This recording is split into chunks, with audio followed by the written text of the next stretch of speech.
వారసత్వం ఉన్నటువంటి కుటుంబం నుంచి వచ్చినటువంటి అది మామూలు సాహితీ వారసత్వం కాదు. కేంద్ర సాహిత్య అకాడమీ అవార్డు వచ్చినటువంటి సాహితీ వారసత్వం ఉన్నటువంటి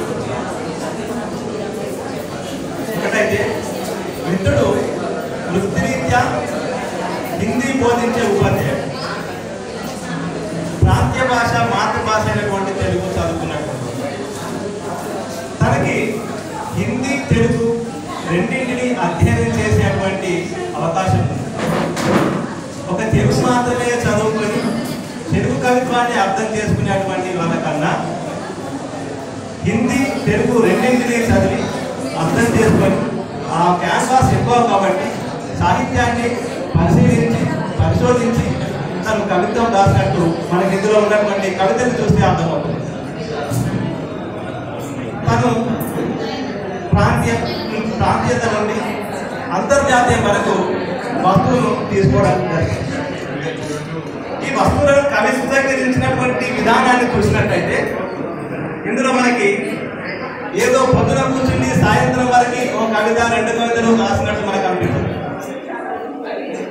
ఆ వస్తువు గురించి పరిశీలించి పరిశోధన చేసి కవిత్వం రాసినట్టు మనకు అనిపిస్తుంది.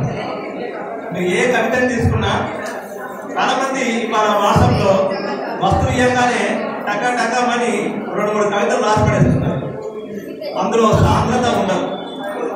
ఇక్కడ మిత్రుడి కవితను చూసినట్టయితే బాగా పరిశీలించి పరిశోధన చేసి రాసినట్టే మనకి కనబడుతుంది. సో మంచి అధ్యయనం ఉంది, మంచి పరిశీలన ఉంది, చదివేటువంటి విస్తృతి ఎక్కువగా ఉంది కాబట్టి మంచి కవిత్వాన్ని రాయగలిగినాడు. అట్లాగే ముందు కూడా బాగా అధ్యయనం చేస్తూ మంచి కవితా సంకలనాన్ని తీసుకురావాలని కోరుకుంటూ తెలంగాణ రచయితల వేదిక తరఫున వారికి అభినందనలు తెలియజేస్తున్నాను. మిత్రులారా, మనం చివరి సమయానికి చేరుకున్నాం. ఇప్పుడు ఈ పుస్తకాన్ని రచించినటువంటి కవి యొక్క స్పందన విందాం. ఒక 5 నిమిషాలు 5 నుండి 10 నిమిషాలు కాస్త సమయం పాటిస్తే కొంచెం నిశ్శబ్దంగా ఉంటే ఈ కార్యక్రమాన్ని ముగించుకుంటాం. ఇప్పుడు కవి యొక్క స్పందన.